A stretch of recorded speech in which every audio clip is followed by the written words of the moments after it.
Nithyananda AI mission மூலமா AI மூலமா pass பர்த்தையும் future பர்த்தையும் கணிக்க போறாராம். அது ட்ரோல் மெட்டீரியல். பொறுமையா கேட்டீங்கன்னா உங்க வாழ்க்கையை ரோல் பண்ற மெட்டீரியல் இது.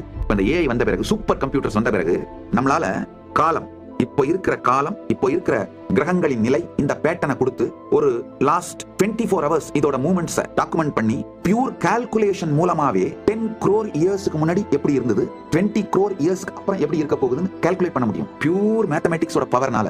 அதே மாதிரி இப்போ நம்முடைய மனம், உடல், நம்முடைய பிசியாலஜி, சைக்காலஜி, நம்ம நியூரோபெப்டைட்ஸ்னா ஒரு உணர்ச்சி கொந்தளிப்பு நமக்குள் நடக்கும் பொழுது அதோட டாக்ஸின்ஸ் வந்து நம்முடைய இன்டர்னல் ஆர்கன்ஸ்ல டாக்குமெண்ட் ஆயிடுது. இதை எல்லாத்தையும் ஏஐல ஃபீட் பண்ணி வெறும் மேத்தமெட்டிக் கால்குலேஷன் மூலமாவே நம்மளுக்கு கடந்த பிறப்புகள் இருந்ததா, இதே போக்குல நான் போனேன்னா எனக்கு மறுபிறப்புகள் உண்டான்னு தெளிவா முடிவு பண்ண முடியுங்கயா. ஆக்சுவலா ஒரு ஏஐ மாடல் டெவலப் பண்ணிட்டு இருக்கேன். அஸ்ட்ராலஜி, ஜோதிஷ் சாஸ்திரத்தையும் இந்த சூப்பர் கம்ப்யூட்டிங் டெக்னாலஜியும் இன்கார்பரேட் பண்ணி நம்முடைய இப்போ பிசிக்கல் கண்டிஷன்